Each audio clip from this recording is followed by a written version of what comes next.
আসসালামু আলাইকুম, সবাই কেমন আছেন? আশা করছি সবাই ভালো আছেন। আলহামদুলিল্লাহ আমিও ভালো আছি। আজকে আমি আপনাদের খুবই মজাদার ম্যাঙ্গো মালাই আইসক্রিম বানিয়ে দেখাবো। এখানে আমি প্রথমে মালাইটা তৈরি করে নিয়েছি। আমি এখানে চিনিটাকে ক্যারামেল করে আধা কেজি দুধ ঢেলে এটাকে সুন্দর করে গাঢ় করে জাল দিয়ে এটাকে আমি ক্যারামেল তৈরি করে নিয়েছি। এখানে আমি 2টি আম নিয়ে নিয়েছি। এখন আমি হ্যান্ড বিটার দিয়ে এটাকে আমি ভালো করে বিট করে নিব। আমার বিট করা প্রায় হয়ে গেছে।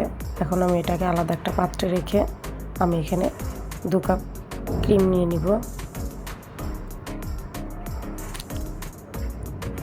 আমি এটাকে ভালো করে ব্লেন্ড করে নিব।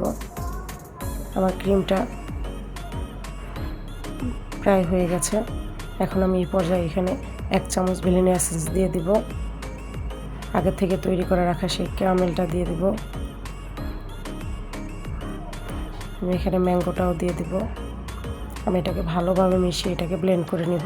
আপনারা আমের সুন্দর একটা কালারের জন্য এখানে আপনারা ফুড কালারটা ব্যবহার করতে পারেন। আমি এখানে কোনো কালার ব্যবহার করিনি। আমার এখানে ম্যাঙ্গো কালারটা পুরোপুরি বোঝা যাচ্ছে না, আমি এখানে ক্যারামেল দিয়েছি তাই দুধটাকে দিয়ে। এখন আমি এটাকে অন্য একটা পাত্রে ঢেলে নেব।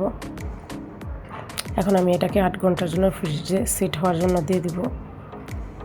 আমার এই রেসিপিটি যদি আপনাদের সবার ভালো লাগে তাহলে আমাকে লাইক, কমেন্ট, শেয়ার করে আমার পাশে থাকবেন। আমার চ্যানেলটিকে প্লিজ সাবস্ক্রাইব করে দেবেন।